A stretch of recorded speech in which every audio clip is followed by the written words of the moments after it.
దానియేలు గ్రంథం 10వ అధ్యాయం ఒక్కొక్క వచనాన్ని, ఈ 10వ అధ్యాయంలో ఒక్కొక్క వచనాన్ని మనం ధ్యానం చేద్దాం. ఒక్కొక్క వచనాన్ని 10వ అధ్యాయంలో ఒక్కొక్క వచనాన్ని చూద్దాం.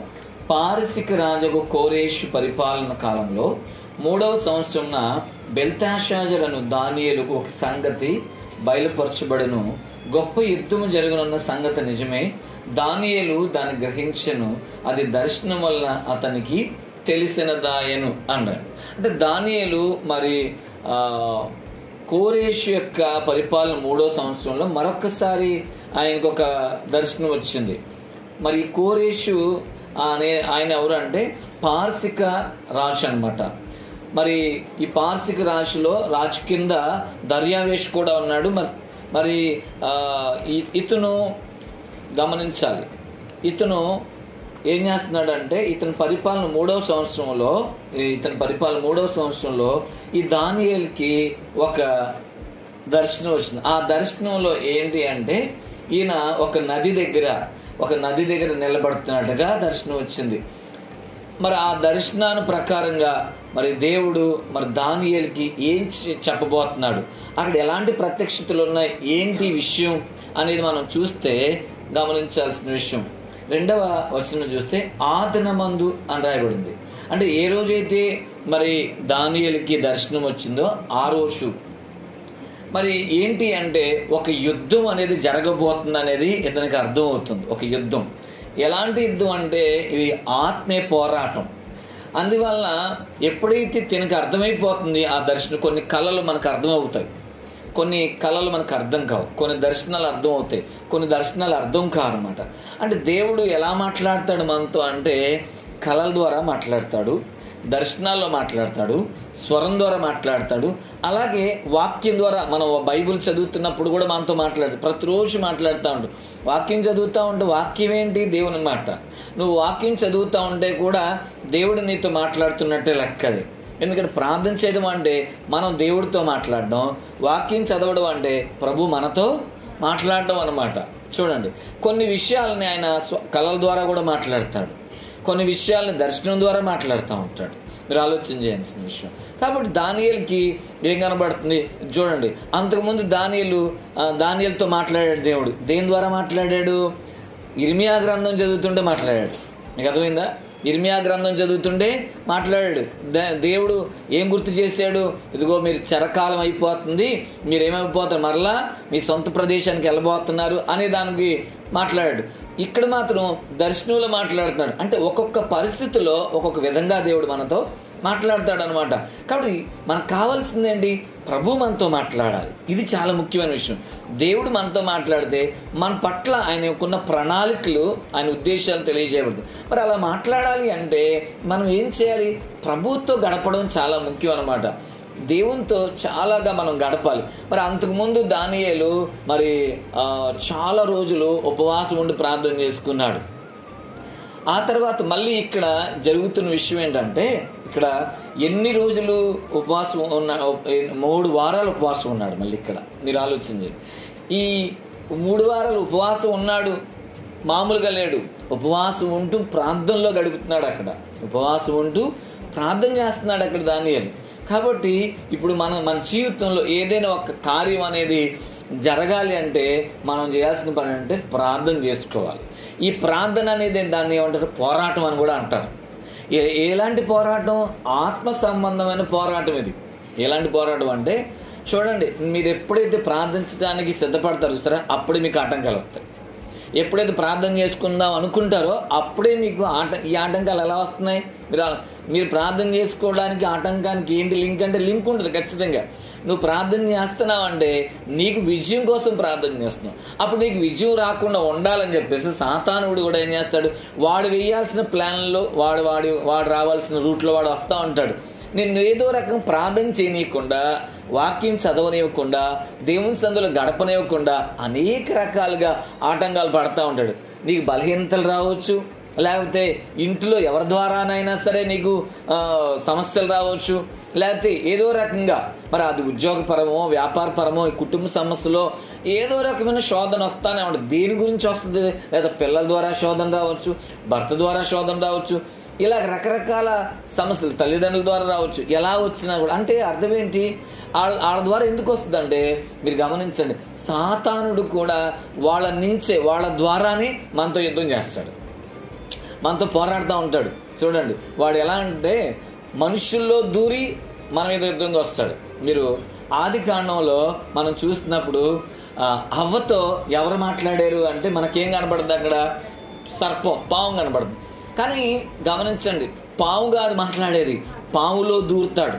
మీరు యేసుప్రభు వారు మార్క్స్ వార్త 5వ అధ్యాయంలో అక్కడ ఒక వ్యక్తిలో దెయ్యాలు ఉన్నాయి. ఆ దెయ్యాలు ఏం కోరుకున్నాయి, ఇదిగో మమ్మల్ని ఆ పందుల్లోకి వెళ్ళమని చెప్పంటే, అంటే జంతువుల్లోకి వెళ్ళగలుగుతాయి, మనుషుల్లోకి కూడా వెళ్ళగలుగుతాయి. దెయ్యాలు జంతువుల్లోకి వెళ్ళగలుగుతాయి, మనుషుల్లోకి కూడా వెళ్ళగలుగుతాయి అనమాట. ఇప్పుడు పాములో దూరి మాట్లాడాడు ఆ యొక్క హవ్వతో. నీకు అర్థమైందా? అట్లా వీడేం చేస్తాడు అంటే మనుషుల్లో దూరి మనల్ని ఏదో రకంగా ఆటంకపరచాలని. నువ్వు ప్రార్థన చేయనీయకుండా, నువ్వు మోకరిస్తే ఏమవుతుందో తెలుసా, వాడు ఓడిపోతాడు. నువ్వు మోకరిస్తే వాడు ఓడిపోవాల్సింది, నీ ఇంట్లోంచి వెళ్ళిపోవాలి, నీ సమస్యల నుంచి బయటకు వెళ్ళిపోవాలి, నీకున్న ఆ పరిస్థితుల్లోంచి నిన్ను విడిపించి విడుదల ఇచ్చేసి నీకు వెళ్ళిపోవాలాడు. అందుకోసమే వాడు ఏం చేస్తాడు తెలుసా, నువ్వు అసలు మోకరించకుండా నిన్ను ఎలాగైనా సరే మోకరింపు చేయకూడదని అనేక రకాల ఆటంకాలు వచ్చేది. అయినా సరే నువ్వేం చేయగలగాలి, మోకరించగలగాలి. చిన్న ఉదాహరణ మనం చూస్తే బైబిల్లోనే దానియేలు మరి మంచి ప్రార్థనాపరుడు కదా, రోజుకి ఎన్నిసార్లు ప్రార్థన చేసేవాడు, 3 సార్లు ప్రార్థన చేసేవాడు. ఇతను ప్రార్థన చేయకూడదు, ఇతను ప్రార్థన చేయకుండా ఉండాలి. ఎందుకంటే ఇతను ప్రార్థన చేస్తుండే ఇతనికి దేవుని ఆత్మతో నింపబడుతుండే ఆ సామ్రాజ్యంలో ఇతను ఎలా ఉన్నాడంటే ఇతరుల కన్నా ఇతని స్థాయి పెరుగుతుంది. ఎందుకంటే ఎప్పుడైతే ఇతను ప్రార్థించడం ప్రారంభించాడో ఇతనికి దేవుడు శక్తినిస్తున్నాడు, దేవుని ఆత్మతో నింపబడుతున్నాడు. కాబట్టి ఆ రాజ్యంలో ఏ సమస్య వచ్చినా, రాజుగారికి ఏ కళ వచ్చినా, రాజుగారికి ఏ దర్శనం వచ్చినా దాన్ని చెప్పగలిగే సామర్థ్యత ఒక దానియేలుకే ఉంటుంది. అక్కడున్న మంత్రగాళ్ళకి కానీ లేకపోతే అక్కడున్న మరి ఎవరు కూడా చెప్పలేకపోతున్నారు. జ్ఞానులు ఉన్నారు, శాస్త్రులు ఉన్నారు, మరి జ్యోతిష్కులు చెప్పేవాళ్ళు ఉన్నారు, కానీ ఎవరి వల్ల కావట్లా. కానీ దానియేలు వల్లే అవుతుంది. కారణం ఏంటంటే దానియేలు ఎక్కువగా ప్రార్థన చేసుకునేవాడు. కాబట్టి ఎవరైతే ప్రార్థన చేసుకుంటారో వాళ్ళు దేవుని ఆత్మతో నింపబడతారు. ఎవరైతే ప్రార్థన చేస్తారో వాళ్ళ మీదకి దేవుని శక్తి ఉండదు. మీరు గమనించండి, ఎందుకంటే ప్రార్థన అంటేనే దేవునితో సహవాసం చేయడం. నువ్వు ఎంత ప్రార్థన చేస్తే అంతగా దేవునికి దగ్గర అవుతావు. ఇది గుర్తుపెట్టుకోవాలి. ఎంత వాక్యం చదివితే అంతగా దేవుడు నీతో మాట్లాడతాడు, నువ్వు దేవునితో. ఇద్దరికి దేవునికి మనకి ఒక మంచి అద్భుతమైన అన్యోన్య సహవాసం ఉంటుంది. కాబట్టి ఇటువంటి ప్రార్థన ఎవరైతే చేయగలుగుతారో వాళ్ళకి ఎప్పుడు కూడా విజయాలే ఉంటాయి, కానీ ఓటమి అనేది ఉండదు. ఎందుకంటే వాళ్ళు ఏం చేస్తారు తెలుసా, గెలుస్తారు. ఇక్కడ గెలవడం జరుగుతుంది, ఓడిపోరు. అందుకే ప్రార్థన యేసుక్రీస్తు కూడా ఈ భూమి మీద ఉన్నప్పుడు ఆయన మనిషిగా ఈయన 33.5 సంవత్సరాలు బ్రతికాడు. ఆయన దేవుడే, కానీ మనిషి శరీరాన్ని ధరించుకొని 33.5 సంవత్సరాలు జీవించాడు. ఈ 33.5 సంవత్సరాలు కూడా ప్రతిదినం ఆయన ప్రార్థన చేస్తారు. ఆయన ఎందుకని ఆయన మనకు మాదిరిగా చూపించారు. మనిషిగా ఈ లోకంలో ఉన్నప్పుడు ప్రార్థన అవసరం. అందుకనే మనిషిగా ఉన్నాడు కాబట్టి సాతానుడు యేసుప్రభు దగ్గర గురించి శోధించగలిగాడు. మీరు ఆలోచించండి. కానీ మరి యేసుప్రభు ఓడిపోలా. గెలవడానికి కారణం ఏంటి, 40 దినాల ఉపవాస ప్రార్థనలో ఉన్నాడు కాబట్టి. అంటే ప్రార్థన ఎంత శక్తిని ఇస్తుందంటే సాతాను నుంచి మనకి విజయాన్ని ఇచ్చే శక్తి ఇస్తుంది. ఈ ప్రార్థనే ఎలాంటి ఆత్మీయ పోరాటం అనమాట. నువ్వు యుద్ధంలో ఉన్నట్టు లెక్క. నీకు ఆయుధం ఏంటి, ప్రార్థన. మరి ఆ ప్రార్థన నీలో ఉన్నప్పుడు నీకు ఎదురుగా నిలబడి ఏ శక్తి కూడా నిలబడలేదు. అంత పోరాటం అనమాట. అందుకని ఇక్కడ చూడండి, ఇప్పుడు దానియేలు ఎలాంటి ప్రార్థనా పరుడు అంటే 2వ వచనంలో, ఆ దినములు యందు దానియేలును నేను 3 వారములు దుఃఖ ప్రాప్తుండేది. అంటే 3 వారాలు అంటే 21 రోజు. 21 రోజు ఏడుస్తున్నాడు అంటే కన్నీళ్లతో ప్రార్థన చేస్తున్నాడు. చాలా భారంతో ప్రార్థన చేస్తున్నాడు దానియేలు. కన్నీటి ప్రార్థన చాలా శక్తివంతమైనది, చాలా అంటే చాలా బలమైనది కన్నీటి ప్రార్థన మనం చేయగలగాలి. మరి మనం చూస్తాం బైబిల్ గ్రంథంలో చాలా సందర్భాల్లో మరి హిజ్కియా కన్నీళ్లతో ప్రార్థన చేశాడు, అలాగే యాకోబు కన్నీళ్లతో ప్రార్థన చేశాడు, అలాగే హన్నా కన్నీళ్లతో ప్రార్థన చేసింది. ఈ కన్నీటి ప్రార్థన చేసిన వాళ్ళందరూ కూడా ఓడిపోలా. ఈ కన్నీటి ప్రార్థన చేసిన వాళ్ళందరికీ విజయం వచ్చింది, కానీ వాళ్ళకు ఓటమి రాలా. ఎందుకంటే వాళ్ళు చాలా భయంకరమైన శ్రమలో ఉన్నప్పుడు వాళ్ళు కన్నీళ్లతో ప్రార్థన చేశారు. యాకోబుని వాళ్ళన్నీ చంపడానికి 400 మంది వస్తే ఆయన ఏం చేశాడు తెలుసా, ప్రయత్నం చేయాల్సిన ప్రయత్నాలన్నీ చేస్తారు. తర్వాత తనకేం అర్థమైందంటే ఫలితం లేదనుకున్నాడు. ఎందుకంటే మనం కూడా ప్రయత్నాలు చేస్తూ ఉంటాం, దీని ద్వారా ఏమైనా జరుగుద్దేమో, దాని ద్వారా ఏమైనా జరుగుద్దేమో, వాళ్ళ ద్వారా జరుగుద్దేమో అని చెప్పేసి మనం చేసే ప్రయత్నాలు చేస్తాం, కానీ ఫలించడం. కానీ ఎప్పుడైతే నువ్వు మోకరించి ప్రార్థన చేయగలుగుతావో, ప్రభు పాదాలు పట్టుకుని కన్నీళ్ళు గారుస్తావు, ఖచ్చితంగా దేవుడు నీకు విజయం ఇస్తాడు. అందుకే యాకోబు ఎప్పుడైతే రాత్రంతా ప్రార్థన చేశాడో వాళ్ళ అన్నకి యాకోబు మీద ప్రేమ కలిగింది. ఎప్పుడైతే ప్రార్థనలో కన్నీళ్లతో ప్రార్థన చేసి దేవుని పాదాలు పట్టుకుని దేవుని దగ్గర జవాబు పొందుకొని మరి మళ్ళీ బయలుదేరాడో, వాళ్ళ అన్న చంపడానికి కూడా వచ్చే వాళ్ళ అన్నయ్య తమ్ముని చూడంగానే ప్రేమ పుట్టేసింది. ఎలా పుట్టిందో అర్థం కాల. మీరు ఆలోచి కారణం ఏంటంటే ఆ ప్రార్థనే ఆ యొక్క యాకోబుకి విజయాన్ని ఇచ్చింది. ఇలా మనం చెప్పుకుంటే చాలా ఉన్నాయి. కాబట్టి కన్నీటి ప్రార్థన శక్తివంతమైనది. అందుకోసమే దానియేలు కూడా 3 వారాలు కన్నీళ్ళలో ప్రార్థన చేస్తున్నాడు అనమాట. ఎందుకంటే నీ కన్నీళ్ళు ఎప్పుడు వృధా అయ్యావు. ఎక్కడుంటాయి? దేవుని సన్నిధిలో ఎక్కడుంటాయంట? ఆయన బుడ్డలో దాచిపడతాయి. ఆ కన్నీళ్లు ఆయన గ్రంథంలో రాయబడతాయి. కాబట్టి ఆ కన్నీటి ప్రార్థన మనం చేయగలం. చిన్న ఉదాహరణ మీకు చెప్తా. కన్నీటి ప్రార్థన ద్వారా ఎంత గొప్ప కార్యాలంటే, కన్నీటి ప్రార్థన ద్వారా ఒక ప్రాంతం రక్షింపబడుతుంది. చూడండి, ఎఫెసీ పత్రికలు మనం అపోస్తలుడైన పౌలు మరి ఎఫెసీ పట్టణానికి వెళ్ళినప్పుడు ఆ పట్టణం కోసం 3 సంవత్సరాలు ఏడ్చాడంట. ఆ పట్టణం రక్షింపబడాలి. ఆ 3 సంవత్సరాల కన్నీటి ప్రార్థన ద్వారా ఆ పట్టణం మార్చబడింది. ఆ పట్టణంలో ఎందుకంటే మీరు గమనించాల్సిన విషయం, చాలా మంది ఎలాంటి పరిస్థితిలో ఉన్నారు? మరణఛాయలో ఉన్న వాళ్ళు ఉన్నారు, చీకట్లో ఉన్న వాళ్ళు ఉన్నారు. అంటే చీకటి మరణఛాయ అంటే అర్థం ఏంటంటే పాపంలో ఉన్నారు. పాపం వల్ల వచ్చే జీతం మరణం. ఎవరైతే పాపంలో ఉంటారో వాళ్ళ మీదకి మరణం వెళ్తూ ఉంటుంది. ఈ మరణం ఎప్పుడైతే తేలుద్దో మీరు ఆలోచించాల్సిన విషయం ఏంటంటే, వారి జీవితాలంతా నెమ్మది లేక, సంతోషం లేక, సమాధానం లేకుండా ఉండదు. కాబట్టి మరి అలాంటి పరిస్థితులు మరి ఆ యొక్క ఎఫెసీ పట్టణంలో ఉన్నప్పుడు పౌలు యొక్క కన్నీటి ప్రార్థన ఆ పట్టణానికి గొప్ప మార్పు వచ్చింది. వాళ్ళందరూ రక్షింపబడ్డారు. ఒకరోజు ఒక ఆయన ఏడుస్తున్నాడు, ఒక పట్టణం కోసం ఏడుస్తున్నాడు అనమాట. ఒక ఏడుస్తూ ఉంటే ఆ కన్నీరు ఏమైందంటే ఒక పెద్ద చిన్న కాలువలా తయారైపోయింది. ఈయన ఏడుస్తూ ఆగట్లా, కన్నీరు దారలా. అలాగా అతను కూర్చున్న ప్రాంతం అంతా కూడా ఏమైందంటే ఒక మడిగైపోగానే నిదానంగా చూడండి, నీళ్లు నిలవుంటే ఏం జరుగుద్ది? చిన్న పురుగులు వచ్చేస్తాయి కదా. ఇలా చిన్న పురుగులు వచ్చేసినాయి, ఆ నీటిలోకి వచ్చేసినాయి. ఇప్పుడు ఈయన ఏం చేసి ఈయన కన్నీరు ఆగిపోయింది. ప్రార్థించడం ఆగిపోతే నిదానంగా నీరేమైపోతుంది? తగ్గిపోతుంది. లోపల అప్పుడే పుట్టిన జీవులన్నీ అంట ఈయనకి దండం పెడుతుందంట, అయ్యా నువ్వు కన్నీరు ఆపబాక, నువ్వు ఆగిపోతే నీవందరం ఏమైపోతాం? నీరు లేకపోతే నీ అందరం చచ్చిపోతాం. మీరు ఆలోచించండి. అంటే కన్నీరు ఏం చేస్తుందంటే అనేకుల్ని ఏం చేస్తుందంట? రక్షించే ఒక శక్తివంతమైన ప్రార్థన. ఇప్పుడు దానియేలు కూడా దేనికోసం ఏడుస్తున్నాడు అంటే, తన పట్టణం కోసం ఏడుస్తున్నాడు, తన గ్రామం కోసం ఏడుస్తున్నాడు, తన ప్రజల కోసం ఏడుస్తున్నాడు, తన కుటుంబం కోసం ఏడుస్తున్నాడు. ఎందుకంటే మా కుటుంబాలకి మళ్ళీ నెమ్మది కావాలి, మా కుటుంబాలకి సంతోషం కావాలి, మా కుటుంబాలకి ఆనందం కావాలి. ఎందుకంటే 70 సంవత్సరాలు మేము పొరుగు దేశంలో ఉన్నాము, మేము పొరుగు దేశం చెరలో ఉన్నాం, మరలా మాకు విడుదల ఇవ్వబోతున్నాం, త్వరగా అక్కడికి తీసుకెళ్ళయ్యా అని దానికి నువ్వే మార్గాలు తెరవయ్యా, మరలా మేము మా గృహాలు కట్టుకోవాలి, మా పట్టణాన్ని కట్టుకోవాలి, మా మందిరాన్ని కట్టుకోవడానికి మార్గం తెరవాలని ఏడుస్తున్నాడు దానియేలు. మీరు అటువంటి ప్రార్థన మనం కూడా చేయగలగాలి. పాడైపోయిన మన కుటుంబాలు దేవుడు మళ్ళీ సరిచేస్తూ ఉంటాడు. పాడైపోయిన జీవితాలను, బ్రతుకుల్ని బాగు చేస్తాడు ఆయన. మీరు మన కుటుంబాలు ఎలాగే పాపంలో మగ్గుతున్న వాళ్ళు మరణఛాయలో ఉంటారు, వాళ్ళ మీదకి మరణం వెళ్తూ ఉంటుంది. వాళ్ళ కోసం ఏం చేయాలంట? కన్నీటి ప్రార్థన చేయగలగాలి. నీ కన్నీటి ప్రార్థన వాళ్ళకి జీవాన్ని ఇస్తుంది, వాళ్ళకి జీవం. 3వ వచనం చదివితే 3వ వచనం, 3 వారములు గడిచే వరకు నేను సంతోషముగా భోజనము చేయలేక ఉంటేనే మాంసము గాని ద్రాక్షారసము గాని నా నోటికి రాలేదు, స్నానాభిషేకములను చేసుకొనలేదు అన్నాడు. అక్కడ ఈయనంట సంతోషంగా ఏం చేయలేకపోతున్నాడంట? భోజనం కూడా చేయలేకపోతున్నాడు. సంతోషంగా భోజనం చేయలేకపోతున్నాడు. ఆ తర్వాత మాంసాన్ని ద్రాక్షారసాన్ని కూడా తినడం మానేస్తాడు. కానీ భోజనం చేస్తున్నాడు, కానీ చేసేటప్పుడు కూడా ఎలా చేయలేకపోతున్నాడు? సంతోషంగా తినట్లేదంట. ఎందుకంటే లోపలంతా ఏముంది? భోజనం చేస్తున్నాడు కానీ ఆయనకేముంది? ఒక దుఃఖం ఉంది.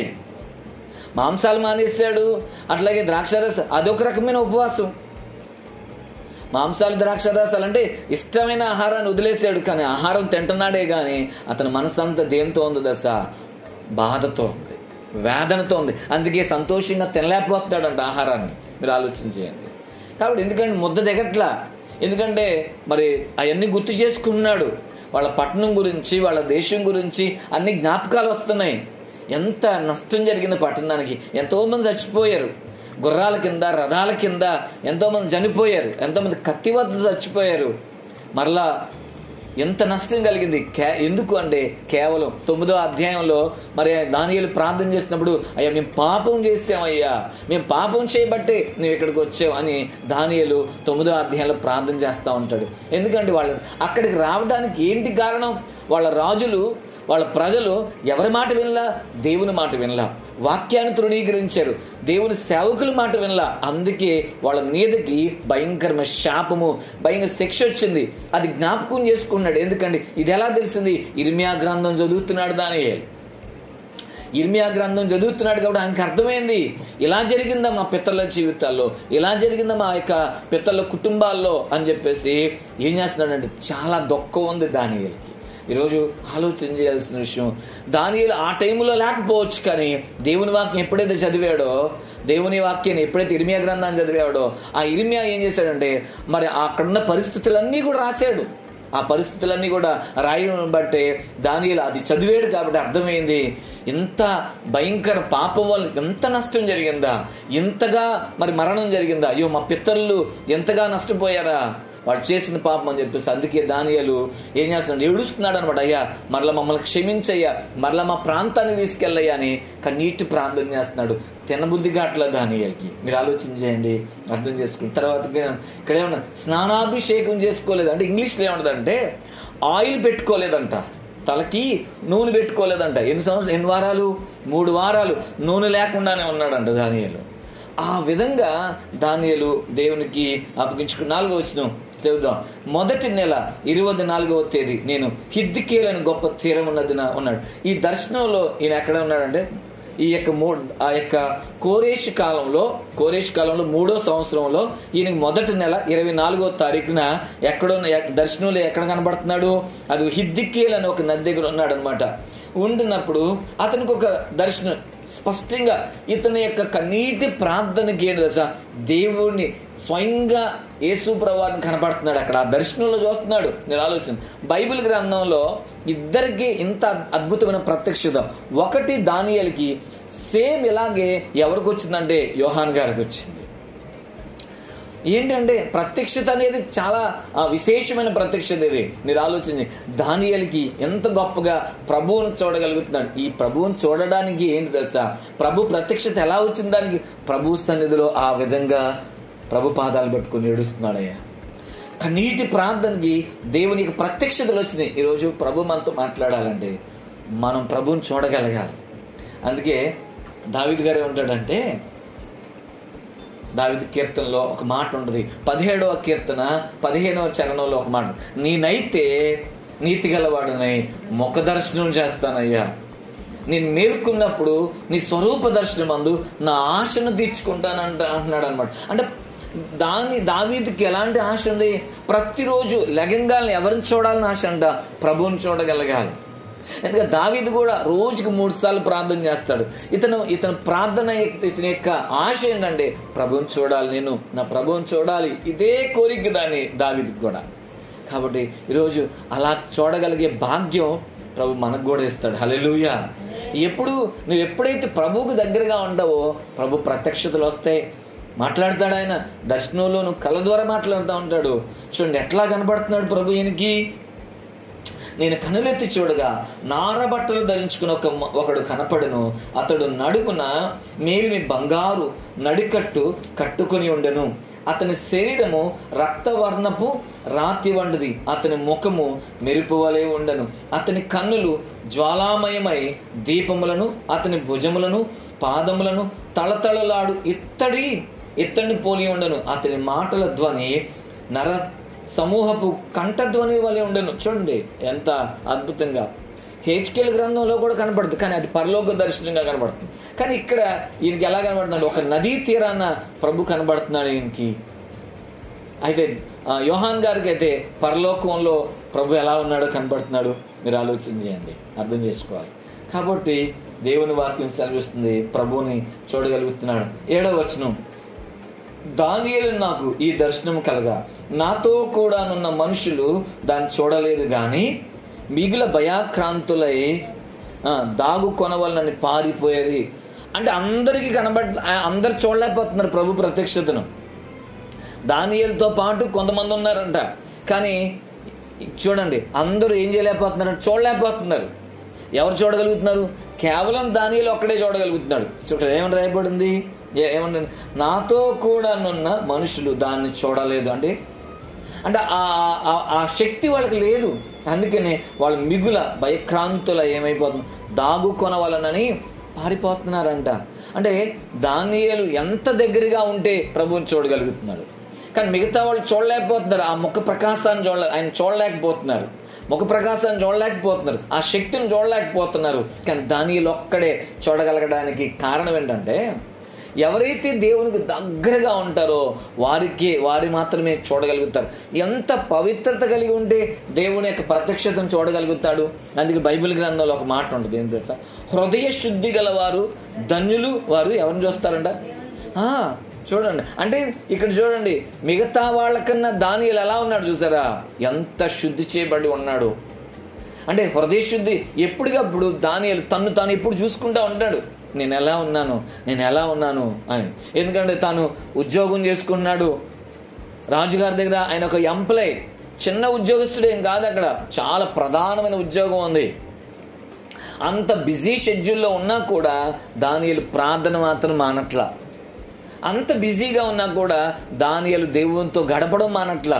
మీరు ఆలోచన చేయండి. మరి అలాంటి బిజీ షెడ్యూల్ ఉన్నా సరే అంతగా ఆయన రాజు తర్వాత రాజు, ప్రజలను పరిపాలించే బాధ్యతలు చాలా ఉంటాయి. ఈ బాధ్యతలన్నీ ఉన్నా కూడా దేవునితో ఎలా గడుపుతున్నాడు చూసారా.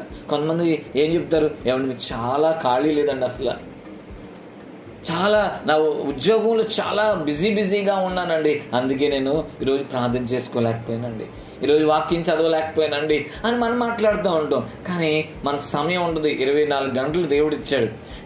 ఆ 24 గంటల్లో నీ సొంతగా నువ్వు కొన్ని ఫ్రీ టైమ్స్ నేను పక్కన పెట్టుకొని ఆ సమయాన్ని నువ్వు దేవుని కోసం కేటాయించగలగాలి.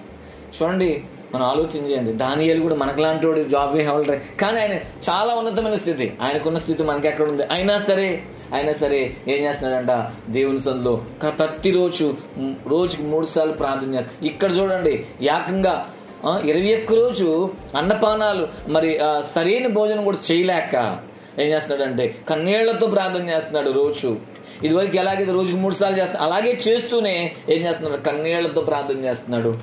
అందుకే విశేషమైన ప్రత్యక్షతలు వచ్చినాయి. కొంతమంది ఏమండి మా ఆయన వల్ల కుదరట్లేదండి, లేకపోతే మా ఆవిడ వల్ల, లేకపోతే మా పిల్లల వల్ల కుదరట్లేదు అని చెప్తూ ఉంటారు. బైబిల్లో ఒక ఆయన ఉన్నాడు, ఆయన పేరండి హనో గురించి ఏమంటుంది తెలుసండి. అతను చూడండి ఎలాగా దేవునితో నడిచాడంటే, అతను మ్యారేజ్ అయింది, పిల్లలు ఉన్నారు, అయినా సరే దేవునితో నడిచాడు హనోకు. చూద్దాం 5వ అధ్యాయం, ఆదికాండము 5వ అధ్యాయం 21వ వచనాన్ని చదివితే, హనోకు 65 ఏండ్లు బ్రతికి మెతూషెలను కనెను. హనోకు మెతూషెలను కనిన తర్వాత 300 ఏండ్లు దేవునితో నడుచుచు. చూసారా, హనోకు ఎన్ని సంవత్సరాలంట, హనోకు 65 సంవత్సరాలప్పుడు కొడుకు పుట్టాడు. ఆ కొడుకు పేరేంటి, మెతూషెల. ఆ తర్వాత మళ్ళీ ఎన్ని సంవత్సరాలు బ్రతికాడు హనోకు, ఆ కొడుకు పుట్టిన తర్వాత మళ్ళీ 300 ఏండ్లు. ఈ 300 ఏండ్లు ఎలా ఉన్నాడంట చూడండి, దేవునితో నడుచుచు. చూడండి, దేవునితో నడుచుచు కుమారులను కుమార్తెలను కనెను అని రాయబడింది. అంటే కుటుంబం ఉంటే ఏమైంది దేవునితో నడవడానికి? కుటుంబం ఏమీ అడ్డం ఏమి లేదండి. మరి ఈయనకి హనోక్ గారికి కుటుంబం ఏమి అడ్డలేదు, పిల్లలు అడ్డలేరు. మరి పిల్లలు ఉన్నారు, ఈయనకి పిల్లలు ఉన్నారు, ఈయనకి భార్య ఉంది. అయినా సరే దేవునితో నడవడం ఏమైనా ఆగిపోయిందా? దేవునితో ప్రార్థన చేసుకోవడం ఏమైనా ఆగిపోయిందా? ఏం లేదే. మరి ఈయన బాగా ఎలా ప్రార్థన చేస్తున్నాడు, ఈయన ఎంత ప్రార్థన చేస్తున్నాడు అంటే చూడండి, ఈయన ప్రార్థనకి, ఈయన దేవునితో నడిచే విధానాన్ని చూసంట దేవుడు ఈయన చనిపోవడం కూడా ఇష్టపడలేదంట. ఈయన చనిపోవడం కూడా ఇష్టపడలా. అంటే ఎంతగా భక్తి చేశాడు చూద్దాం ఒకసారి. మీరు ఆలోచన చేస్తే చూడండి, హనోకు దేవునితో నడిచిన తర్వాత దేవుడు అతను తీసుకొని పోయిన గనుక అతడు లేకపోయినా అనే ఉంది, కానీ చనిపోయడం లేదు, మృతి పొందడం లేదు. కానీ మిగతా వాళ్ళు అందరూ మీరు వచ్చిన అవన్నీ చదవండి, అందరూ మృతి పొందని రాయబడి ఉంటుంది అక్కడ. కానీ హనోకు మృతి పొందడం లేదు. హనోకు ఏమయ్యాడంట? కొనుక్కోబడ్డాడు అంతే. అంటే దేవుడు హనోకు మరణం చూడడం కూడా దేవుడికి ఇష్టం లేకుండా ఉంది. అంటే మరణం లేకుండానే ఏమైపోయాడు? దేవుని సన్నిధికి వెళ్ళిపోయాడు. మీరు ఆలోచించండి, ఈరోజు అర్థం చేసుకోవాలి. అంటే హనోకి భార్య ఏమైనా అడ్డొచ్చిందా? పిల్లలు ఉన్నారు, వాళ్ళందరూ ఉంటున్నారు, కానీ వాళ్ళ కోసం కూడా ప్రార్థన చేస్తున్నాడు, వాళ్ళ బిడ్డల కోసం ప్రార్థన చేస్తున్నాడు, వాళ్ళ కుటుంబాల కోసం ప్రార్థన చేస్తున్నాడు. చేస్తూ దేవునితో నడిచాడు. కాబట్టి అంత ఫ్యామిలీ ఉన్నా కూడా హనోకు ప్రార్థన ఎక్కడ కూడా ఆగిపోలా. మీరు ఆలోచన చేయండి. అందుకనే వాళ్ళ అబ్బాయి మెతూషెల అందరికంటే ఎక్కువ సంవత్సరాలు బ్రతికాడు. హనోకు కొడుకు మెతూషెల అందరికన్నా, భూమి మీద ఉన్న వాళ్ళందరికన్నా ఎన్ని సంవత్సరాలు బ్రతికాడు తెలుసా? 969 సంవత్సరాలు బ్రతికాడు. అంత ఎక్కువ సంవత్సరాలు ఎలా బ్రతికాడు? కారణం ఏంటి తెలుసా? మెతూషెలాన్ని పెంచింది ఎవరు? హనోకు. మరి బైబిల్ గ్రంథంలో ఒక మాట ఉంటుంది, ఏముంటుంది తెలుసా బైబిల్లో? నీవు భూమి మీద దీర్ఘాయుష్మంతుడగినట్లు నీ తండ్రిని నీ తల్లిని ఏం చేయాలంట? సన్మానించాలని రాయబడింది అక్కడ. అంటే పిల్లలకి అంత ఆయుష్ ఎలా వచ్చింది అంటే, పిల్లల్ని పెంచే విషయంలో తల్లిదండ్రులు ఫెయిల్ అవ్వకూడదు. కాబట్టి హనోకు తన పిల్లల్ని పెంచే విషయంలో పాస్ అయ్యాడు. ఎందుకంటే భక్తిలో పెంచాడు. కాబట్టి ఆ పిల్లలు కూడా తండ్రి అంటే భయభక్తులు, తల్లిదండ్రులు అంటే భయభక్తులు కలిగి ఉన్నారు. కాబట్టి అది మెతూషెల ఇప్పుడు వరకు పుట్టిన వాళ్ళు ఎవరు కూడా అన్ని సంవత్సరాలు 969 సంవత్సరాలు బ్రతికారు. మీరు ఆలోచన చేయాల్సిన విషయం అర్థం చేసుకోవాలి. కాబట్టి మరి దానియేలు జీవితంలో మనం చూస్తే చూడండి, దేవుడు దానియేలు యొక్క జీవితాన్ని అంత ఉన్నతమైన స్థితిలో ఉన్నా కూడా దానియేలు దేవునితో ఎంతగా కొనసాగుతున్నాడో. అందుకనే దానియేలుకి ప్రత్యేకంగా మరి మంచి ప్రత్యక్షతలు, ప్రభువుని చూసే భాగ్యం. మరి అతనితో పాటు ఉన్న వాళ్ళు ఎవరు కూడా ఎవరిని చూడలేదు? ప్రభువుని చూడలేకపోయారంట. వాళ్ళందరూ కూడా ఆ వెలుగును చూడలేక పారిపోయారను. అంటే దేవుని వెలుగు, మనం దేవుని వెలుగులో ఉండగలగాలి. అంటే దేవుని వెలుగును చూడలేక పారిపోవడం అంటే చూడండి. కానీ దానియేలు ఎలా ఉండగలిగాడు? దేవుని వెలుగులో ఉండే. చిన్న ఉదాహరణ, ఒక పాపాత్ముడు తీసుకెళ్ళి పరలోకంలో పెట్టినా కూడా ఉండలేడు. ఒక పాపాత్ముడు తీసుకెళ్ళి పరలోకంలో పెట్టినా కూడా ఉండలేడు. అందుకోసమే మరి కావాలంటే ఆయనకి ఇష్టమే, ఆయన తలుచుకుంటే ఏం చేయొచ్చు? నీకు బాప్తిస్మం అవసరం, నీకు మారుమనసు అవసరం, నేను తీసుకెళ్ళి పరలోకంలో తీసుకెళ్ళచ్చు. మన అందరూ ఆయన పిల్లలమేగా. భూమి మీద ప్రతి ఒక్కళ్ళు ఆయనే పుట్టించాడుగా. భూమి మీద ప్రతి ఒక్కరికి ఆయనేగా ప్రాణం పోసింది, ఆయనగా పుట్టించింది. గర్భఫలం యెహోవా ఇచ్చి బహుమానం అని రాయబడింది కదా. మరి అలాంటప్పుడు అందరినీ పరలోకాన్ని తీసుకెళ్ళిపోవచ్చుగా. కానీ పాపం ఆ వ్యక్తిలో ఉన్నప్పుడు పరలోకంలో కూడా నిలబడలేడనమాట. ఆ వెలుగులో ఉండలేడు. ఎందుకంటే అతనిలో ఏముంది? పాపం ఉండి పరలోకంలో నిలబెట్టినా కూడా నిలబడలేడు. ఆ పాపం ఎక్కడ విడిచిపెట్టాలి? భూమి మీద విడిచిపెట్టాలి. భూమి మీద విడిచిపెడితేనే నువ్వు దేవుని సన్నిధిలో నిలబడగలవు. చూడండి, చిన్న ఉదాహరణ. మరి ఆదామావులు ఏదైనా తోటలో ఉన్నారు. దేవుని ప్రతిరోజు ఎలా మాట్లాడుతున్నాడు, ఆ రోజు కూడా ప్రభు వచ్చాడు. దేవుడు వచ్చి ఆదామా అని పిలిచాడు. ఆ స్వరం వినంగానే భయం వేసి చెడుచాటును దాక్కున్నాడు ఆదామావులు. ఏం కారణం వచ్చింది నీకు? ఎప్పుడు బాగానే మాట్లాడేదాని వాడువి కదా. నువ్వు నీ భార్య చక్కగా దేవునితో ఆ వెలుగులోకి వచ్చేవాళ్ళుగా, ఆ వెలుగులో ఆ స్వరాన్ని వినగలిగేవాళ్ళే. మరి ఈ రోజు ఏంటి, ఎందుకు దాక్కున్నావు అంటే నీలో పాపం ప్రభువు దగ్గర నిలబడలేకపోతుంది. అందుకే దాక్కునే పరిస్థితి అయిపోయింది. ఈరోజు పాపం చేసే వాళ్ళందరూ ఎలా భయంతో జీవిస్తారు, దాక్కునే పరిస్థితులు ఉంటాయి. ఈరోజు వాక్యం ఏంటని మీరు ఆలోచించండి. మనం కూడా అంతే. నువ్వు దేవుని సన్నిధిలో ఉండగలగాలంటే, దేవునితో ఉండాలంటే నీలో నీ హృదయాన్ని శుద్ధి చేసుకోగలగాలి. అందుకే దానియేలు మాత్రమే ఆ దర్శనాన్ని చూడగలిగాడు. అదే మిగతా వాళ్ళు చూడలేకపోయారంట. 9వ వచనం, నేను అతని మాటలు విని నేను నేలను సాష్టాంగపడి, ఏమని రాయబడిందండి? గాఢ నిద్ర పొందిన వాడనైతిని అని రాయబడింది. అంటే ప్రభు స్వరాన్ని కూడా వినగలుగుతున్నాడు ఆయన. కానీ మిగతా వాళ్ళు వినలేకపోతున్నారు. ప్రభు స్వరాన్ని వినగలుగుతున్నాడు ఎవరో? దానియేలు. ప్రభు మాట్లాడతాడు. ప్రభు స్వరాన్ని మనం వినాలి. నాతో మాట్లాడయ్యా అని అడగాలి మనం. ప్రభు మనతో మాట్లాడతాడండి. ప్రభుతో మనం ఖచ్చితంగా మాట్లాడతాడు. ఆయన దర్శనంలో మాట్లాడతాడు, కళ్ళలో స్వయంగా స్వరం ద్వారా కూడా మాట్లాడతాడు. ఖచ్చితంగా మాట్లాడతాడు. మాట్లాడేవాడు ఆయన, మగవాడు కాదు ఆయన, మాట్లాడేదేవాడు. ఇప్పుడు గాబ్రియల్ దూత వచ్చి మరియతో మాట్లాడలేదా? అలాగే మరి యోసేపుతో మాట్లాడలేదా? మాట్లాడతాడు. ఆయనే పంపించాడు. ఆయన మెసెంజర్లు పంపిస్తూ ఉంటాడు. ఆయన స్వరం వినపడదు మనకి. ఈరోజు వాక్యం వింటున్న మీతో కూడా ప్రభు మాట్లాడతాడు. హల్లెలూయా. మీతో కూడా మాట్లాడతాడు. అంటే ప్రభు స్వరం వినగలిగి అంత మనం ఆ స్థాయిలోకి వెళ్ళాలి. నీ భక్తి ఎలా ఉండాలంటే ప్రభు స్వరాన్ని వినగలిగే స్థాయి. బైబిల్ గ్రంథంలో ఒక చిన్న సంఘటన మీకు చూపిస్తాను. మరి ఆదికాండంలో నిర్గమాకాండంలో మోషేని దేవుడు ఎక్కడ పిలుస్తాడంటే సీనాయి పర్వతం మీద పిలుస్తాడు. పిలిచినప్పుడు జరిగిన విషయం చెప్తావేనండి.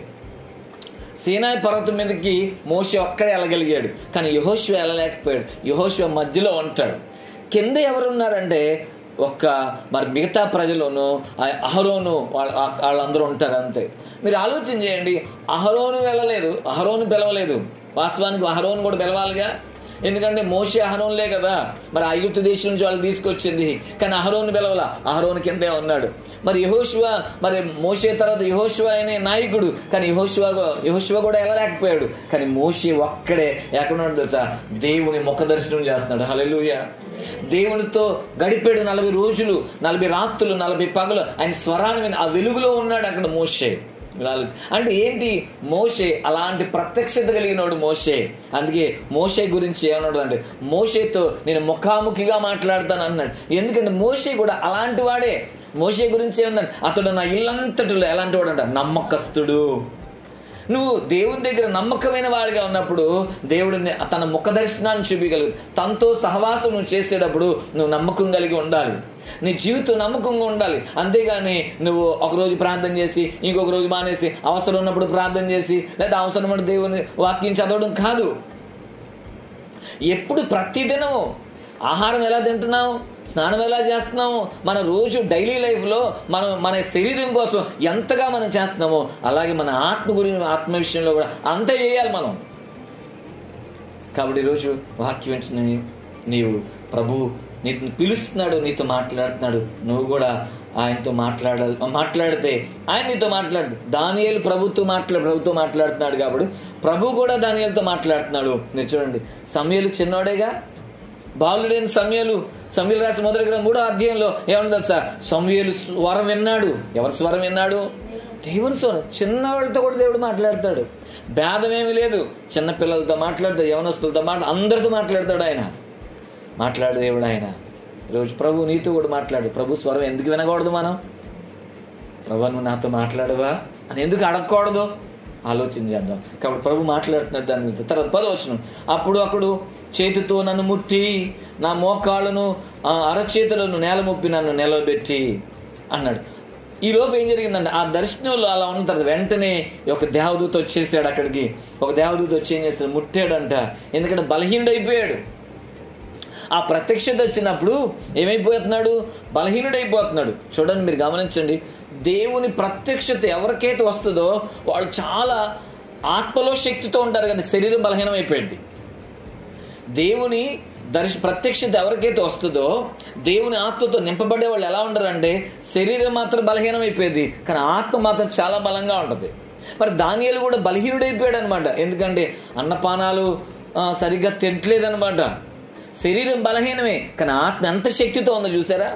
ఆత్మ ఎంత బలంతో ఉందంటే దేవుని యొక్క ముఖ ప్రకాశంలో నిలబడగలిగి ఆత్మతో నింపబడ్డాడు. హల్లెలూయా. నీ శరీర బలహీనత కాదు అక్కడ, నీ ఆత్మ ఎంత బలంగా ఉందో చూసుకోవాలి. అందుకే దానియేలు ఆత్మ చాలా బలంగా ఉంది. శరీరం బలహీనమే, కానీ నువ్వు బలహీన పడుతున్నావు అనుకోబాక నిన్ను ముడతాడు ఆయన. నేను ముట్టాడంటే మళ్ళీ నువ్వు ఏమవుతావు? మళ్ళీ నిలబడగలుగుతావు. దానియేలు బలహీనుడై పడిపోతే దానియేలు ముట్టి నిలబెట్టాడు ఆయన.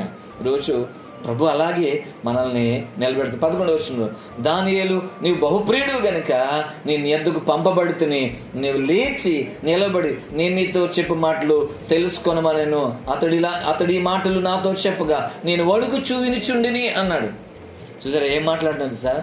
దానియేలు నువ్వు ఎలాంటోడు అంటే నువ్వు బహు ప్రియుడివి, నువ్వు దేవునికి చాలా దగ్గరైనవాడివి. ప్రియుడు అంటే అర్థం ఏంటి? చాలా దగ్గరైన వాడు, బహుప్రియుడు, చాలా ఇష్టమైన వాడు. దానియేలుకి దేవుడు అంట ఎలాంటోడంట?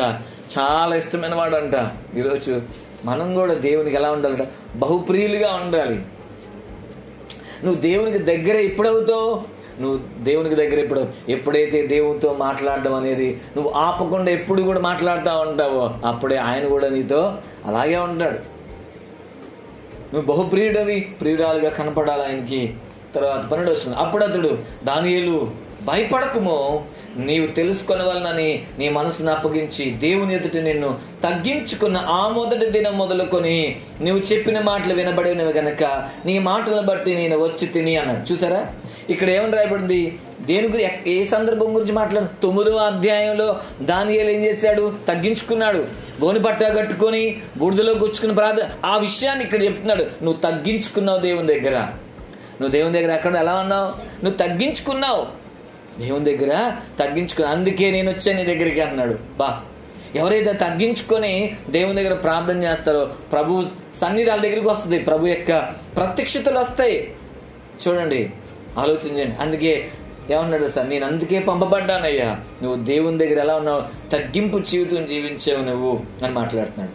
తర్వాత 13వ వచనం, పారసికుల రాజ్యాధిపతి 21 దినమున నన్ను ఎదిరించాను అని రాయబడింది.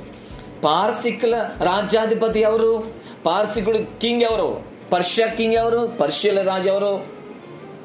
పర్షియన్ల రాజు ఎవరు? కోరేష్. కోరేష్ గురించి ఏం మాట్లాడుతున్నాడు అంటే పారసికుల రాజ్యాధిపతి అంటే కోరేష్కి కూడా అధిపతి ఉన్నాడు.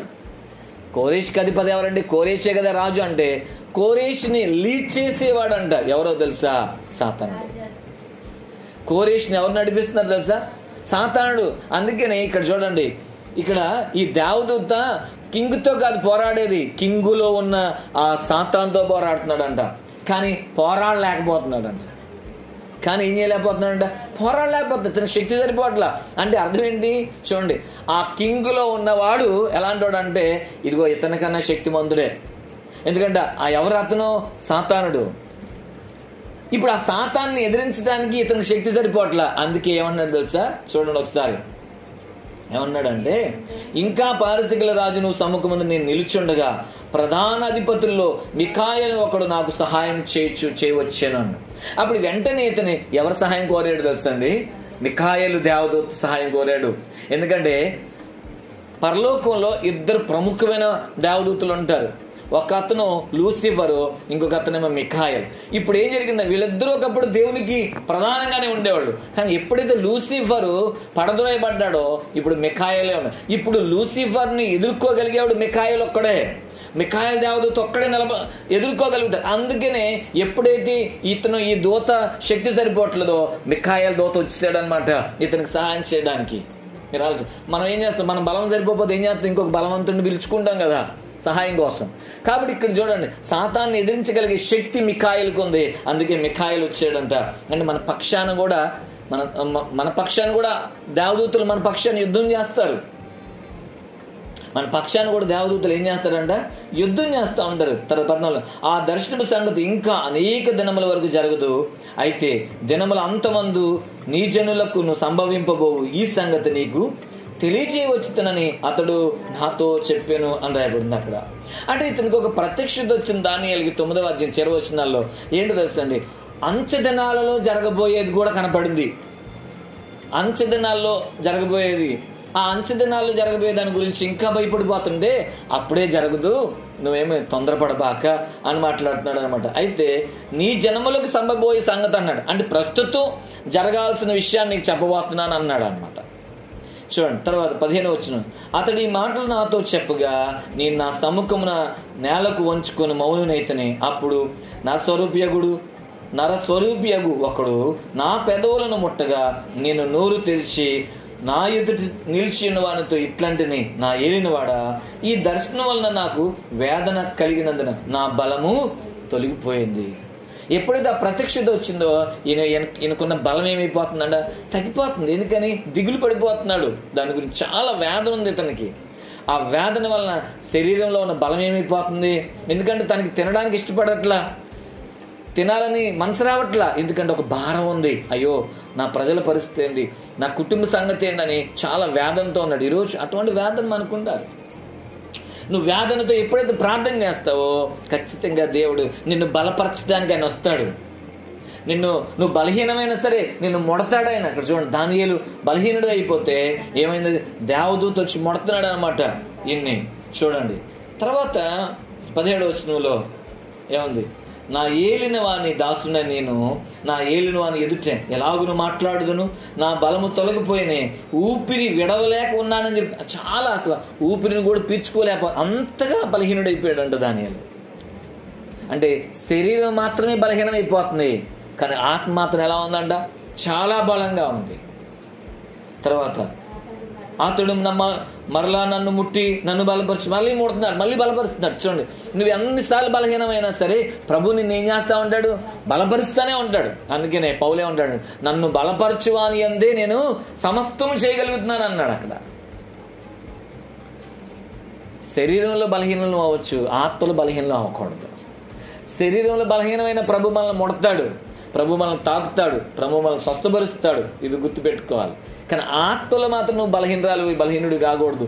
ఆత్మలో ఎప్పుడు బలహీనం అయిపోతాం, ఎప్పుడైతే దేవునికి దూరంగా ఉంటామో, ఎప్పుడైతే నువ్వు ప్రార్థన చేయవో, ఎప్పుడైతే వాక్యం చదవో, ఎప్పుడైతే దేవుని సందులో నువ్వు ఉండలేవో, అప్పుడు ఆటోమేటిక్గా నీ ఆత్మ ఏమైంది, బలహీనమైపోతూ ఉంటుంది. మనం ఇది ఆలోచన చేయాలి, మన ఆత్మ ఎప్పుడు కూడా ఏమవకూడదు, బలహీనం అవ్వకూడదు. తర్వాత చూద్దాం, తర్వాత వచ్చినాం. అతడు చూడండి, అతడు నేనెందుకు నీ ఎద్దుకు వచ్చుతునో అది నీకు తెలిసినది కదా, నేను పారసీకుడకు అధిపతితో యుద్ధము చేయుటకు మరలా పోయేదను, నేను బయలుదేరుచుండగానే గ్రీకీల దేశం యొక్క అధిపతి వచ్చును అంటాడు. ఇక్కడ ఏం రాయబడుతుంది, ఈయన ఏమంటున్నాడు అక్కడ, మళ్ళీ వెళ్తాను. ఎవరితో యుద్ధం చేయడానికి, ఆ యొక్క కోరేష్లో ఉన్న ఆ చీకటితో, కోరేష్ని పరిపాలన చేస్తున్న ఆ దురాత్మతో యుద్ధం చేయడానికి మళ్ళీ వెళ్తాను అంటున్నాడు దేవదూత. మీరు ఆలోచన అంటే ఎందుకని, కార్యం జరగాలంటే ఖచ్చితంగా ఏం జరగాలి, కార్యం జరగాలంటే దేవుని సహాయం చాలా అవసరం. అందుకని ఇక్కడ ఏమన్నాడు, మళ్ళీ నేను వెళ్తా.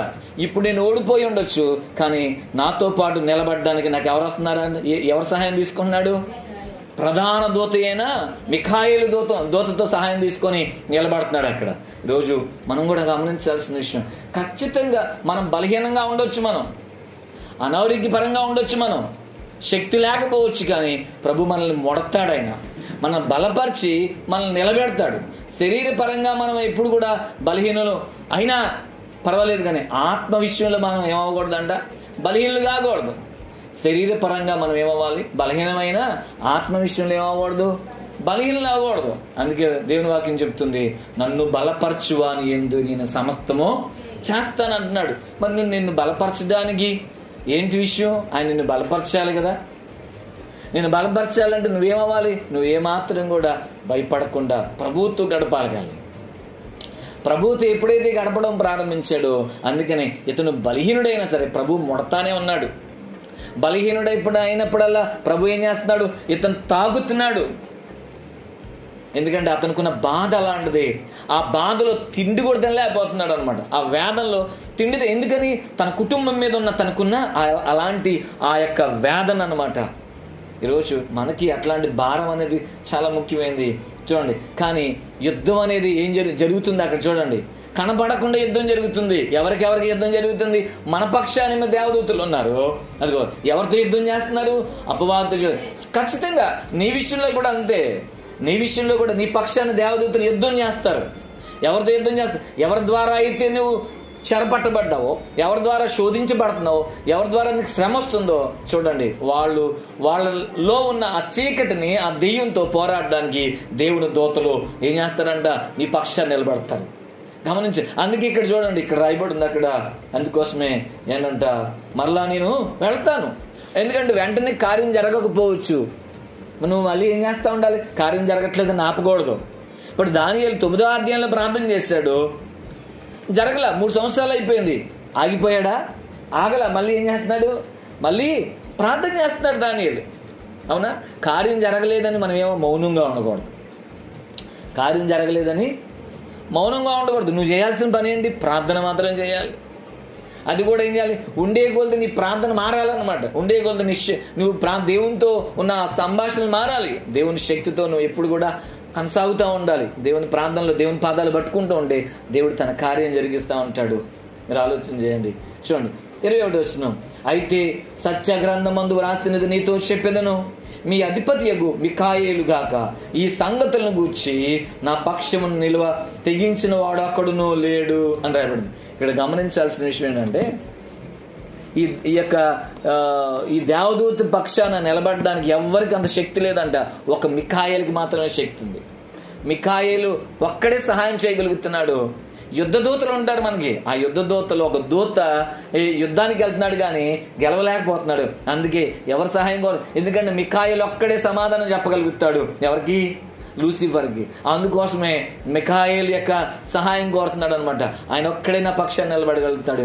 చివరికి ఈ విషయం ఏంటో తెలుసా, ఎవరు ఓడిపోలా? దానియేలు ఓడిపోలేదు. దానియేలుకి ఈ విషయం వచ్చింది. ఈరోజు మన జీవితంలో మనం ఓడిపోం, ఇది గుర్తుపెట్టుకోవాలి. మనము ఓడిపోం.